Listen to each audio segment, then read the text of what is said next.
Hello and welcome to Old School Garage. My name is Nicholas, and today I'm going to be talking about some sales brochures, some manuals, and some stuff that I have just collected over the last couple of years. And the reason I think that this stuff is important, and it's important to show on the channel, is because first of all, it's cool, and then second of all, a lot of this information is not out there in terms of you can't just Google it and it just pop up and hey, I get this information for this search. So a lot of this information has truly just been lost to time. Some of it you have to specifically hunt down and purchase, or just happen to come across it, but someone's just selling it somewhere. So this stuff is just not easy to find. As well as certain things like if you want to confirm if you're doing something correct or making it OEM perfect, you can't necessarily check it with anything because there's nothing to check it against except for the sales brochures and stuff like that. So it's very important information to have, and I will be posting all of this information not only on this video, but if you click on the links in the description to my Instagram, Facebook, and even the community post tab on my channel, I will be posting pictures of the scans of my sales catalogs that I have collected, as well as the article that I will be going over and some other sales ads. So it will all be readily accessible to anyone that wants to find it. So before I get started with that, I'd like to say a special thank you to Pro-Tec powder coating for sponsoring my channel. And we're going to be working with them really soon here with some stuff I'm really excited about. I want the video to be correct and done correctly. So we will be doing some work with them here shortly. If you have any powder coating needs in Jacksonville or in the Duval area and really around Duval, feel free to reach out to them, tell them I sent you. They do frame rails, railings, anything you can think of you want powder coated, they can handle it. And I would also like to say a special thank you to a few people that have been helping me over the last couple of years. There's a lot of stuff moving behind the scenes here that I don't necessarily show on camera. But I will be showing some more stuff here soon in regards to the lathe, the welding, and all of that cool stuff. But special thank you to Vilano Electric here in Jacksonville, Florida, specifically Marcus and Pete, for helping me with getting three-phase here and dealing with all that cool stuff. So I'll be showing a lot of that cool stuff, wiring motors at some point, doing cool stuff all along that line. So I would also like to say a special thank you to Mike at C&H Truck Parts in South Sioux City, Nebraska. They are an incredible source of anything antique truck. If you have any weird parts you need to find or you're missing, anything like that, 100% reach out to them or look at their website. They have a lot of information on there, as well as just trucks you can sort through to see if they might have your part. So I'd also like to say a special thank you to Richard Kerns Truck Parts, specifically Mike, Lamar, and Nick, for all of the help that they have provided me over the last couple of years with getting parts specifically for the trucks or just random parts that might fit on my truck. A lot of the older stuff is starting to slowly fade away in terms of like Bud is slowly creeping out of the truck industry as Hub Pilot has truly become the mainstay. So finding wheels like 24/5 Bud style wheels is getting a little bit more difficult than it was, say, maybe 10 years ago. So they're a huge help with that kind of stuff. And if you need anything from the 80s forward, they are a great resource for truck parts. So please reach out to them. I'm not sponsored by Vilano Electric, C&H Truck Parts, or Kerns Truck Parts, but they are just great people and they know their stuff, and that's basically why I'm sharing their information. So all their links will be in the description, and feel free to check them out there. So now let's get to the rest of the video. All right, so what I've got here is a 1971 Dodge heavy-duty truck, diesel and gasoline truck sales catalog. This is what you would have been given when you would have walked into a dealership and you say, hey, I want to order a Dodge truck. So these are just the basic options of the C-Series and then the sleeper options of the L1000. But one thing I want to point to on this back page here is that the Don Knotts down here. So most people don't know that Don Knotts was a huge sales guy he did sales campaigns for Dodge from 65 to around 72. And he even did a sales video for the launch of the cab over Dodge, the L1000. And it's a whole video. It's like 16 minutes long. I'll link it in the description. It's a great video on YouTube to watch if you're into Dodge and Mopar and all that. But he drove the L1000 around, did some funny stuff with it, whatever. And that was the original launch of it. And I don't think he did any more cab over videos after this, but you can see that the Don knots stayed all the way until at least 70.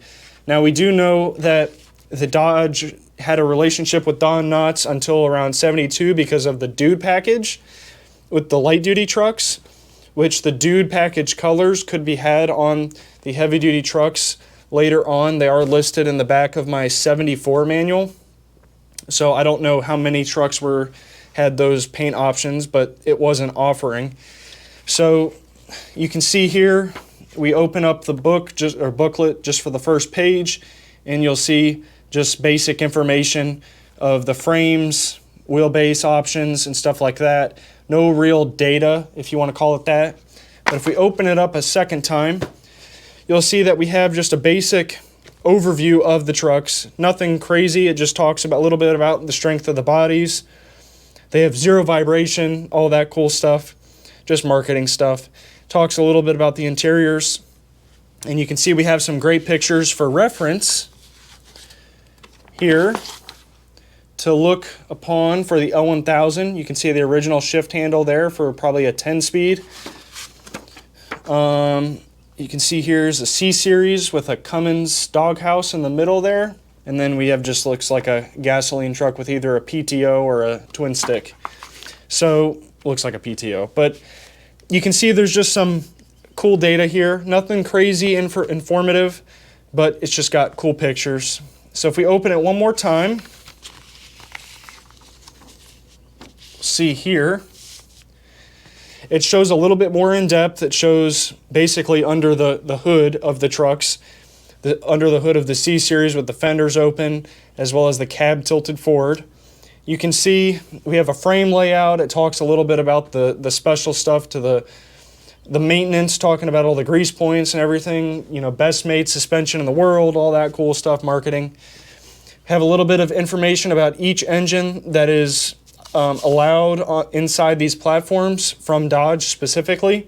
Talks about the gasoline engines, and then it goes into some of the offerings for their diesel engines. They didn't have the Cat engines yet. I think in around 71 the Cat engine started to creep in, so that's why we don't see anything there from them. But you can see it's just basic information. This is very valuable information right here with your specifications, as the manuals don't list all of it. Generally, they would list some of it, but not every single bit of it. This gives you almost every bit of comparison or whatever axle option was able on your truck. So really cool information in this. The pictures are extremely valuable if you're trying to replicate the exterior exactly. You can see some of the L1000s came with unpainted rivets. I'm sure that was dependent on the supplier of the cab, as there were a couple builders for the cab, Alcoa being one of them, and there were a couple other companies.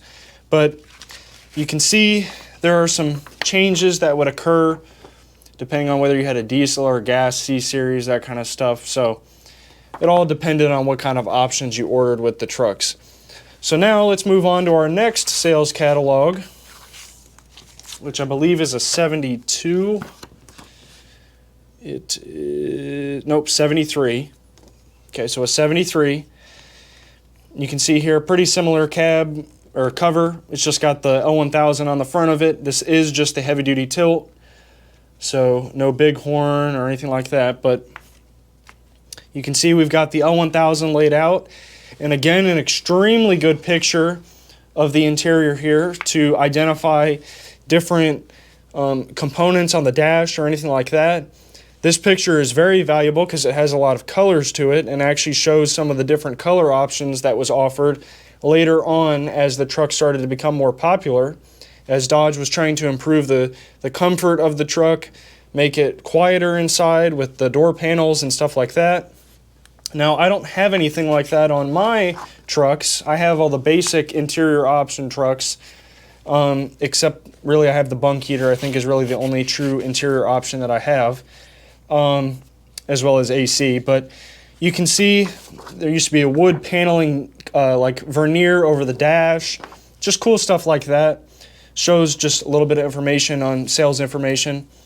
And on the back also shows more information on the engines and all that kind of stuff. But again, another great interior photo, a different angle, an original photo as well of the dash, and showing the different shift knob configurations and stuff like that. Also with different switch covers. So I don't know exactly what switch covers came on which trucks. There's no real information on that, as that stuff is pretty much long gone. History's taken that. So I don't think we'll ever know unless someone has information out there, which I'll gladly accept if anyone has any more information on these trucks. But now we're going to take a look at some of our mail that was sent in from Mr. Bill Todd, which I really thank you for sending this. I've done my best to preserve it. I have them all in sleeves. So let's get them unpacked and we'll talk about this OverDrive Mag article. All right, now this OverDrive magazine, this article was specifically written in 1970, and there were two other articles written about the Dodge L1000, one in 1968 and then one in 1965. There may have been some later, but I don't know about them. But this one is just an update article, if you will, as compared to the others. And what's cool about this guy is it's near exact to my 1968 in terms of the wheelbase and stuff like that. It obviously doesn't have Dayton's or anything like that, but it's very close to my 1968 truck. So it's got some similar things that the OverDrive magazine complains about. I see the same issues on my truck, so we'll get into that in a second, but this appears to be the third generation of the L1000. You can see the notches cut out here in the fender, as well as the 70 and beyond clearance lights. So, first things first, we flip over to the first page. Got a cool ad right here. Now this ad is for the 25,000 Allis-Chalmers engine, which was, I believe, only in Freightliners and I think a couple Kenworths. But it was a very rare engine. I think there were less than 1,000 made. I'll link a video in the description of a guy who filmed one. There's a guy that carries one around on his flatbed, and it's actually really friggin' awesome. But it is just a massive engine, and you can tell that it just came at the wrong time. If maybe it would have been released probably 5 years later, around when the big cam came out, it probably would have been more successful. But it was around 1970 that this was released, or actually I think it was 68, 69, somewhere in there. It's very low production, very rare engine, but just a cool ad in general. Here we start the article just talking about the basic overview of the truck and saying, you know, some things that they found that have not changed since they wrote the previous article. What's funny, if you look here, the sleeper compartment, they're all bent pretty much by this hinge for the sleeper compartment door when it opens. They all are bent. Every single one that I have seen is bent. There might be one out there that's not, but it's just a funny design. They could have definitely just added a restraining chain like they said, and it would have saved that issue. I don't know if the idea was that it possibly would have opened farther or something. I have no idea. I think it was just a manufacturing flaw or a design flaw. But you can see they talk about the flat windshield and all that, no distortion or anything. But something really cool to key in on is that the truck was only 17 grand in 68 base price, and then 19,000 in 1970. So these were very cheap trucks in terms of the truck world compared to Ford or Chevy in terms of the big three. So you really were getting a lot of value for your buck when it comes to what you were getting. You can see they even say that Dodge is a far better engineered truck than Ford. I just have to say that. But they talk a little bit about the sleeper and some other, flaws. They talk about the luxurious padding on the roof. I'm personally not a fan of the padding.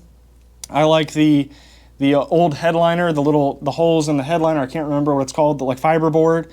I prefer that. I like the look of it better. It looks more old school, if you want to call it that. But you can see they were talking about the padding on the doors and how they were slowly adding that kind of stuff in, and I'm sure that does dampen the noise in the truck quite a bit as compared to just the aluminum sheeting that I have. Now I will say this article doesn't mention it, probably because it didn't get to ever see this, but most of the L1000s have issues with the door locks. In terms of a good way to know if you were driving next to an L1000 is if you saw the bungee cord wrapped around the door to the door handle, or the pickup handle here. So they had issues with their doors early on. It was never truly addressed in terms of trying to make it an end-all solution to make it perfect. I'm sure a lot of this would have been really difficult to redesign if they had to redesign the lock assembly or anything like that. So you can see why they wouldn't have changed it. But the OverDrive Mag does make a few good points with mainly the mattress rest, where the mattress rests on. It's just a piece of 3/4 inch plywood. There was no thought for cold getting in that way. Everywhere else there was insulation.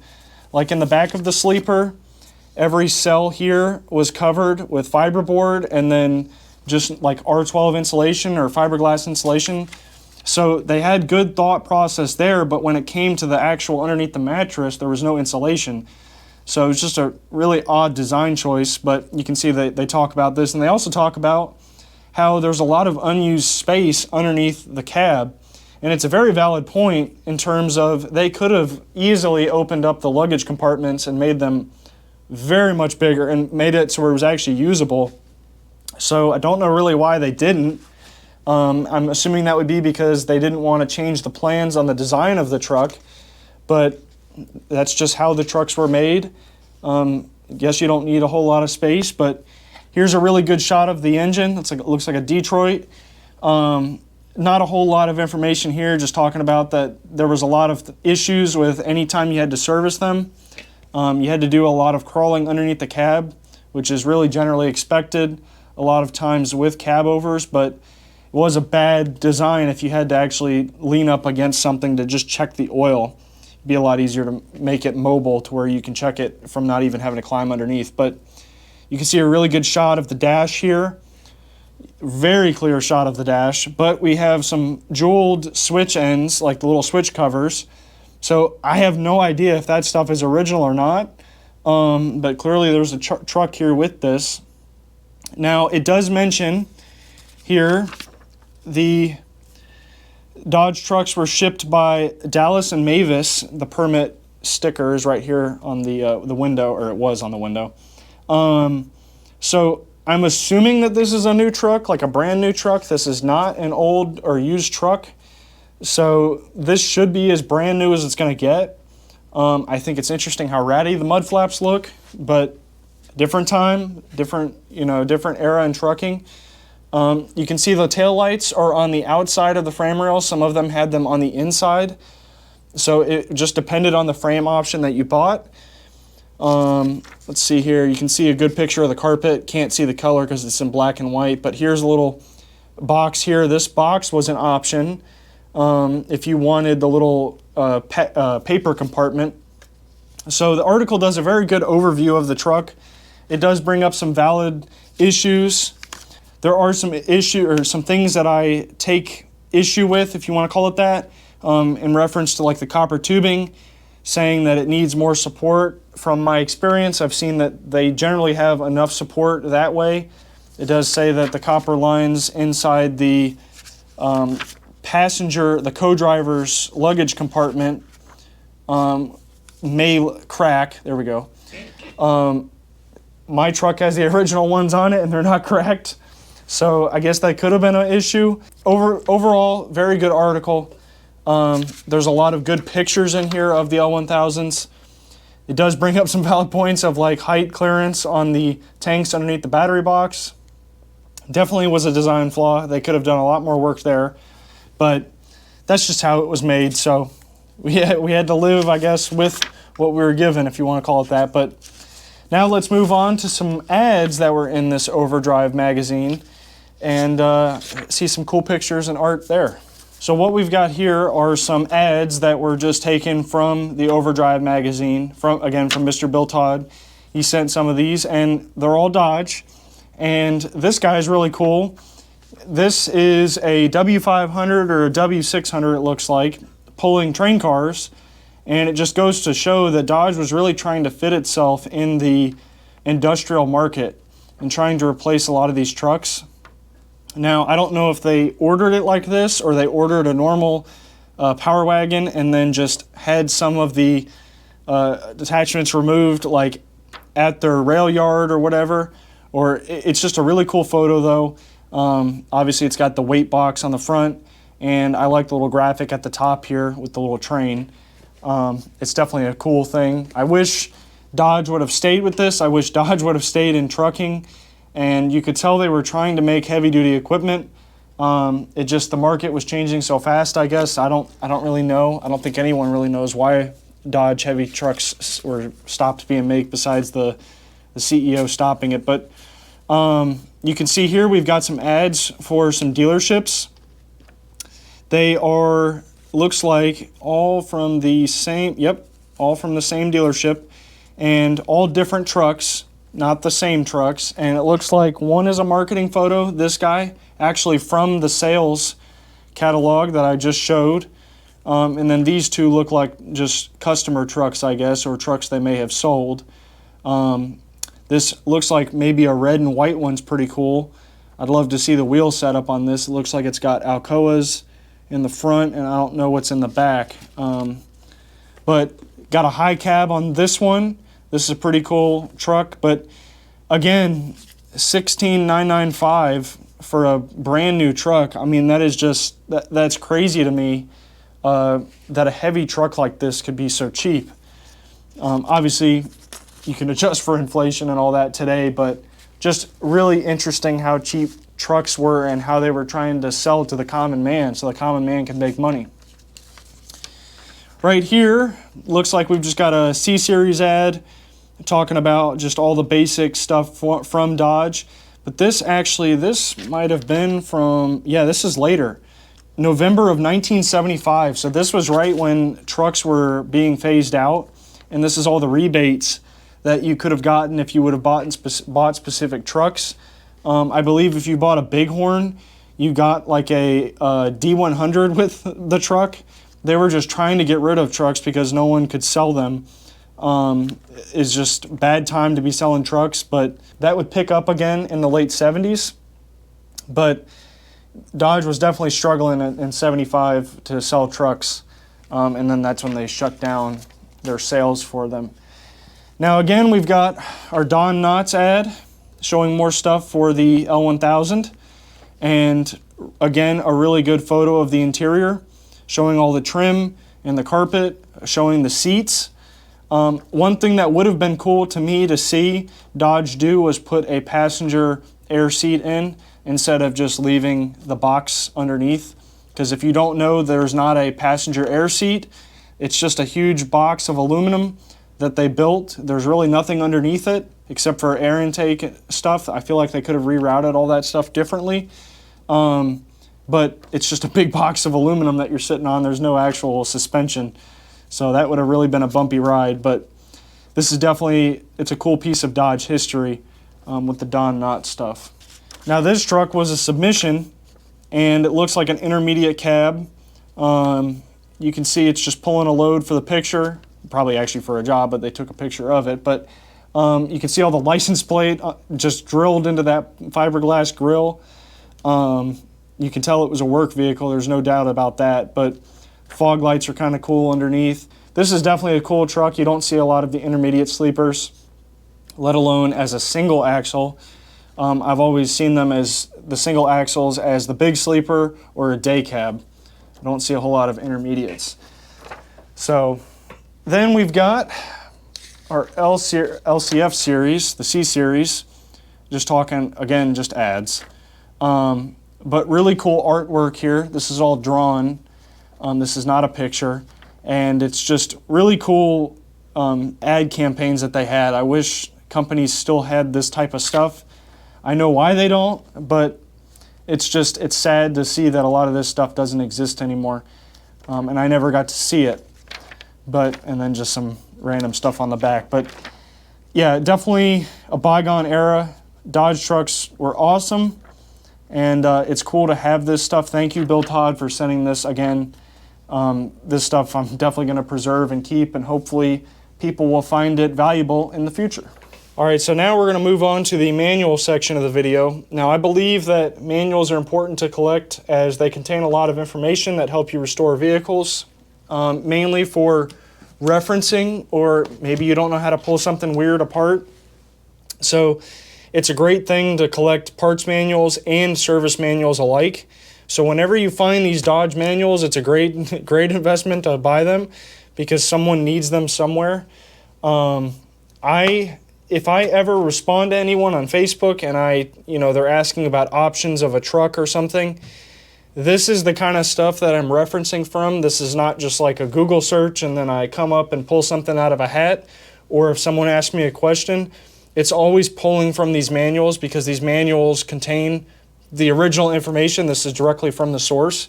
So this is a ChryCo manual, but it still has all of the data that you really would ever need in terms of the D-Series trucks, and then there's some C-Series information, but there's driveline information in here. As you can see, transmissions, brakes, shows every part number.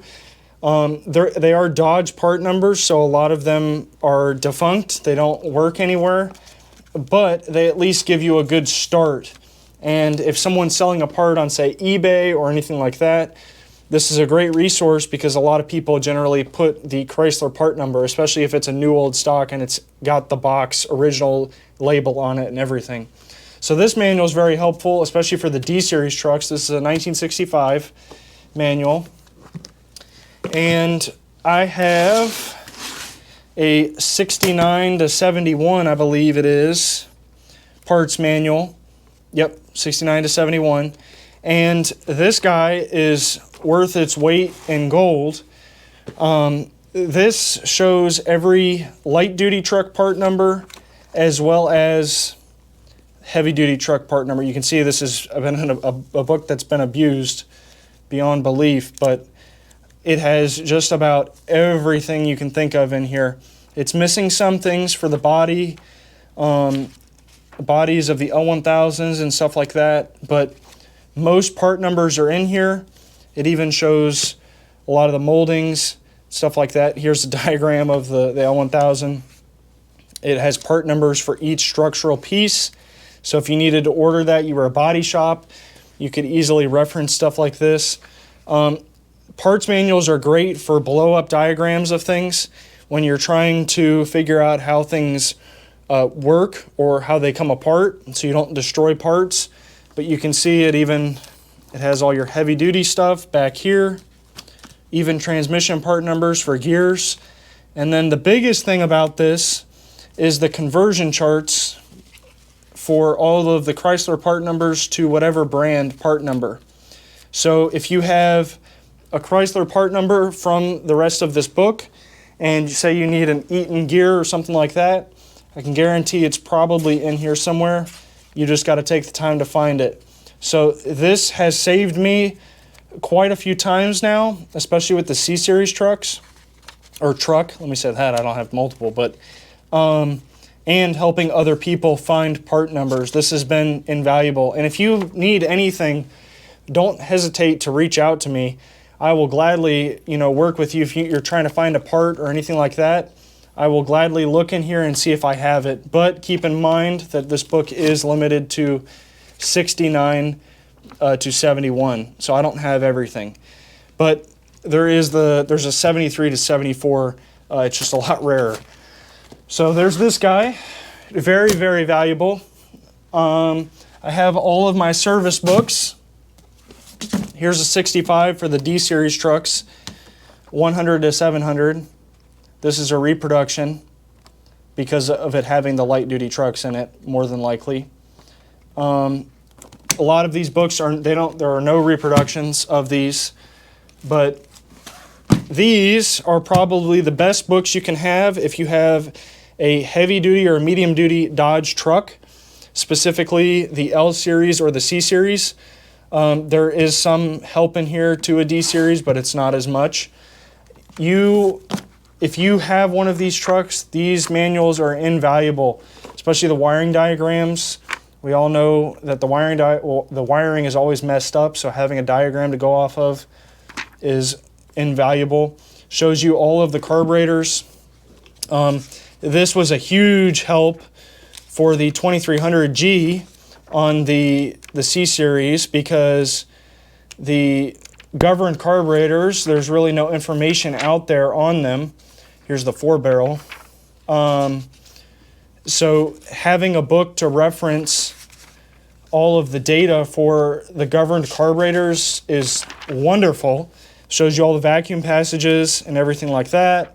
Even shows you the distributor side of the governing system and tells you how to adjust everything. So if you're going to even get into maintaining the governed setups, 100% would recommend getting a manual like this.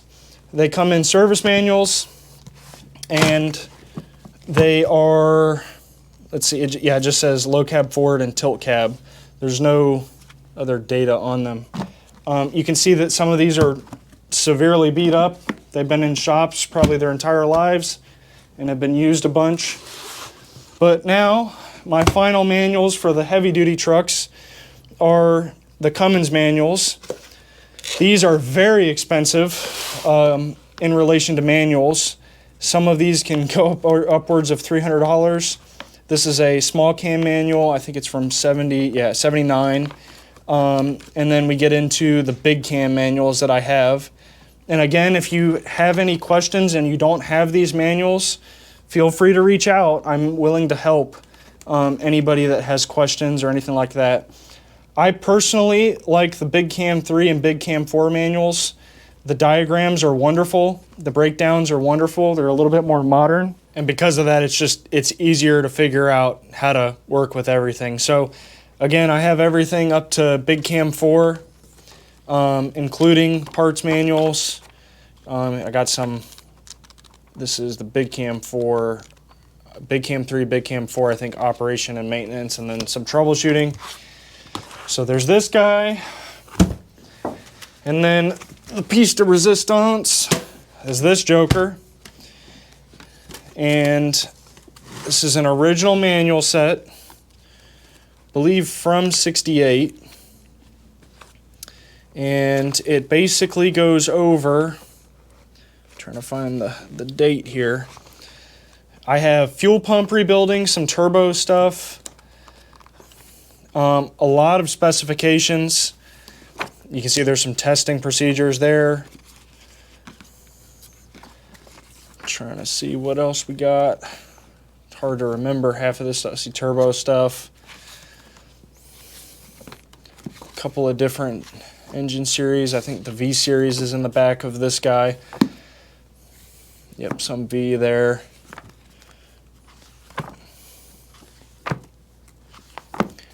.903, there we go. So obviously I don't have a 903 engine, but I have some 903 manuals. I don't have any turbo manuals. But if you have any questions about any of this stuff and you need something very specific, please reach out to me and I will gladly help. I want this stuff documented. Obviously I can't just reproduce this stuff. I can't, do all that stuff. I feel like I'd be infringing on some stuff, some trademark and copyright infringement there, but there's a lot of good information in here. And to be able to restore these trucks, you really don't need a whole lot except something to fall back on and reference. And that's where a lot of this data falls in. So if you find any information, like if you find Cummins manuals or anything like that, you should be trying to grab that stuff up, especially if you deal with this stuff on a regular basis, because it's worth its weight in gold. And this stuff will not be around forever. Shops have just been throwing a lot of this stuff out. Even parts places have been throwing out a lot of the New Way books and stuff like that. So finding a lot of the older information on New Way air systems, that's hard. Even getting into the old Hendrickson stuff. So again, buy up this stuff if you see it, especially if it's a great deal. And if someone's throwing out, just ask if you can grab it, because you might be able to. All right, before I leave you, I'd like to say a special thank you to Mr. Leroy out of Milner, Georgia. I recently just found out that he has since passed on, and I would just like to say that he was a huge inspiration to me.